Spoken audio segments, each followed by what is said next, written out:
BBC Urdu کے program سیربین میں خوش آمدید. ہمارے لندن اسٹوڈیو سے میں ہوں عالیہ نازکی. یہ سوچ کے کروایا تھا تو تھوڑا درد سہن ہو جائے گا پر ہائٹ تو بڑھ جائے گی. انڈیا میں قد بڑھانے کے لیے آپریشن، لیکن آخر لوگ اس تکلیف دہ اور مہنگے عمل سے گزرنے کے لیے کیوں تیار ہیں؟ ڈیموکریٹک پارٹی کی جانب سے صدارتی امیدواری کے لیے ہلری کلنٹن کے حریف برنی سینڈرز کی اپنے سپورٹر سے اپیل کہ وہ ہلری کلنٹن کو ووٹ دیں.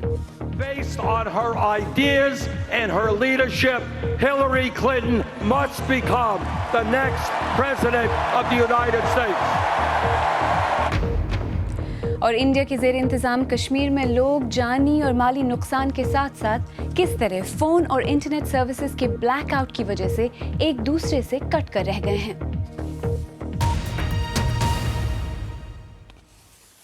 اپنا قد بڑھانے کے لیے آپ کس حد تک جا سکتے ہیں؟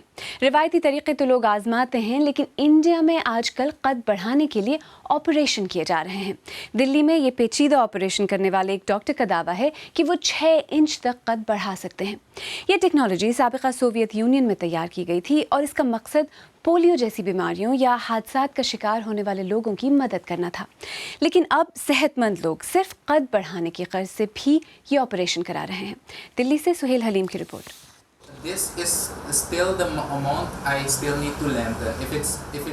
نئی بلندیوں کو چھونے کی تیاری. جوزف جب بھی دوبارہ سیدھے کھڑے ہوں گے ان کا قد 6 انچ بڑھ چکا ہوگا، لیکن اس کے لیے انہوں نے بھاری قیمت ادا کی ہے.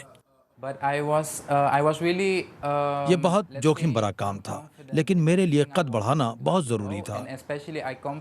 میں احساس کمتری کا شکار ہو رہا تھا کیونکہ میرا تعلق جنوبی امریکہ کے جس ملک سے ہے وہاں سب کا قد کم سے کم 6 فٹ ہوتا ہے. اب میری جیب خالی ہے لیکن مجھے کوئی افسوس نہیں.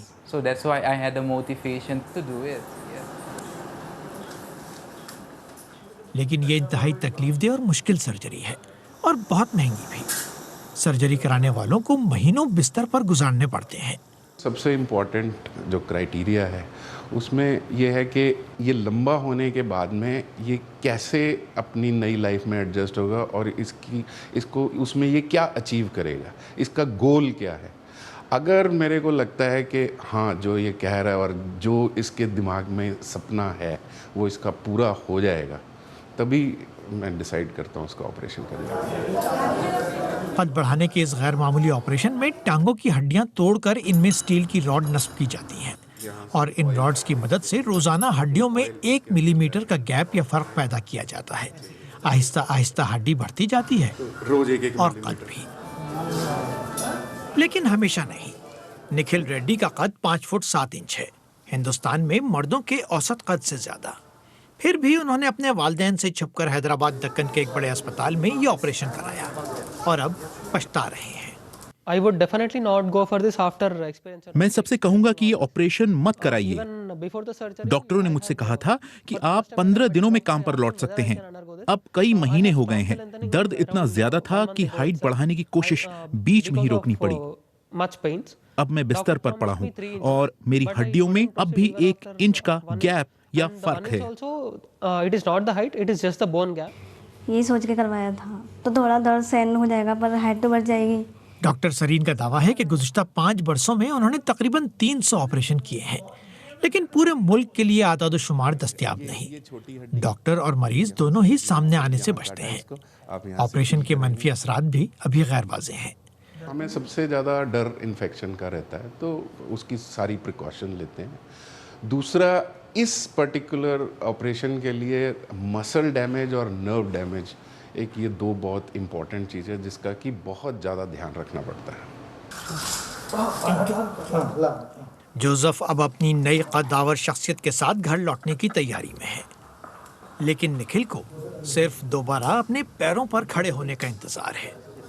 سہیل حلیم، BBC نیوز، دلی. ظاہر ہے کہ اس طرح کی آپریشن کرانا ہر کسی کے بس کی بات نہیں. تو یہ کون لوگ ہیں جو اپنا قد بڑھانے یا زیادہ خوبصورت نظر آنے کے لیے کسی بھی حد تک جانے کے لیے تیار ہو جاتے ہیں اور کیوں؟ دلی میں نامہ نگار سہیل حریم نے یہ سوال ماہر نفسیات ڈاکٹر سندیپ ووہرا کے سامنے رکھا. آج کی ڈیٹ میں بہت زیادہ جو یوتھ ہیں وہ اپنے آپ کو کمپیئر کرتا ہے جو کہ ایک پرفیکٹ باڈی امیج ہے، چاہے وہ میڈیا میں دیکھیں، چاہے وہ سوشل نیٹ ورکنگ سائٹس پہ دیکھیں،